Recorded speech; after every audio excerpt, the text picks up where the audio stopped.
আজকে যে ভিডিওটা তোমরা দেখবে সেটা হলো 2022-এর জুলাই মাসের 4 তারিখের ভিডিও। তোমাদের লিখে বলার কারণ হলো কোথাও আমি ভিডিওতে বলার স্কোপ পাবোই না, কারণ সেই সময় আমি শুধু স্মৃতি হিসেবে ভিডিওটা বানিয়েছিলাম। আমি ইউটিউব করার আগেও ভিডিও করতে খুব ভালোবাসতাম, তাই কোথাও গেলে ভিডিও করার দায়িত্ব আমারই ছিল। আর সেই দিন জানি না কেন এইভাবে ভিডিওগুলো বানিয়েছিলাম। আমাদের কলেজ শেষ হয়ে যাওয়ার আগে স্যার আর ম্যামেরা ট্রিট দিয়েছিল, এটাও হলো সেরকমই একটা ভিডিও। খুব এনজয় করেছিলাম, তাই ভিডিওগুলোকে কখনোই ডিলিট করতে পারিনি। আজ তোমাদের সাথে শেয়ার করে দিলাম, কেমন লাগলো জানিও। ওরা কি ওখানে উঠে নিয়ে হাঁটছে, ওরা কি ওখানে উঠে নিয়ে আসছে, কি আনন্দ। দেখে কি করে, দেখ তারা দেখ পেছনে। আমরা সবাই কোথায় যাচ্ছি? শ্যামবাজার। আমাদের মর্নিং শিফট হওয়ার জন্য যখন ছুটি হতো তখন বেশি ক্যাফে খোলা থাকতো না। অনেক খোঁজার পরে এটা পেয়েছিলাম, আর আমার ফ্রেন্ডরা বললো যা তুই ভিডিও কর ক্যাফেটা। তাই ওরা খাচ্ছিল, আমি বাইরে থেকে এসে ভিডিও করছিলাম, আর সেইভাবে ভিডিওটাও রয়ে গেছে। তোমরা দেখো প্লিজ, এটা সত্যি আমার কাছে খুবই অবাক কাণ্ড। এইরকম কলেজ লাইফের অনেক ভিডিও আছে, তোমরা যদি এরকম ভিডিও দেখতে ইন্টারেস্ট হও, আমার কাছে যেই ছোটো ছোটো ভিডিও ক্লিপগুলো আছে তোমাদের সাথে শেয়ার করবো, জানিও।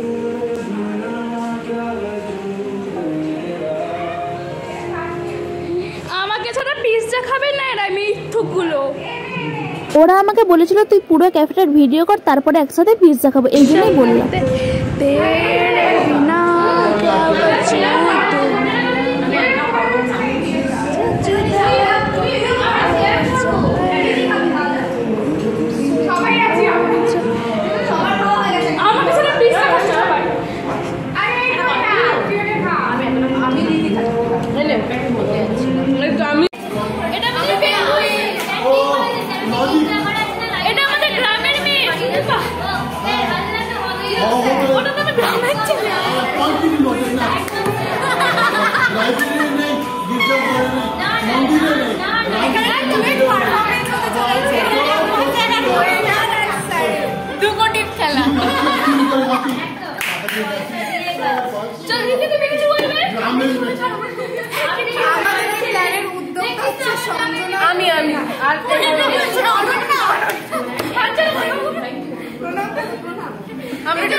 এখানে যা কিছু খেয়েছিলাম সেগুলো শুধু ছবিগুলোই আছে, সবাই ভাগ করে নিয়েছিলাম। 2 প্লেট চিকেন চাউমিন ছিল, পিৎজা ছিল, হোয়াইট সসেস পাস্তা ছিল, স্যান্ডউইচ ছিল, আর তন্দুরি বার্গার 2টো ছিল। ক্যাফের ট্যাগলাইনের ছবিটা কিন্তু আজও রেখে দিয়েছে। ওখানকার যে রিসেপশনের দিদিগুলো ছিল প্লাস স্টাফ, তাদের সাথেও আমরা ছবি তুলতে ছাড়িনি, এত আনন্দ করেছিলাম।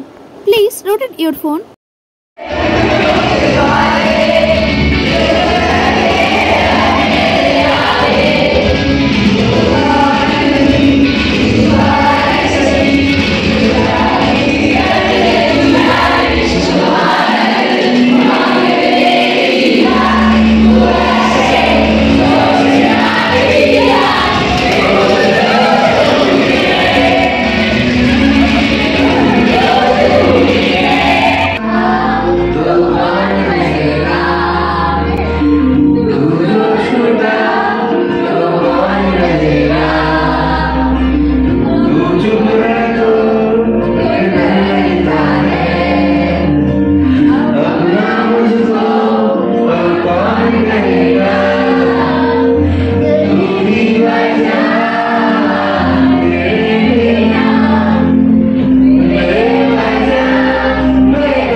ভালো লাগলে চ্যানেলটা সাবস্ক্রাইব করে রাখো। ভিডিও কোয়ালিটির জন্য ভেরি সরি।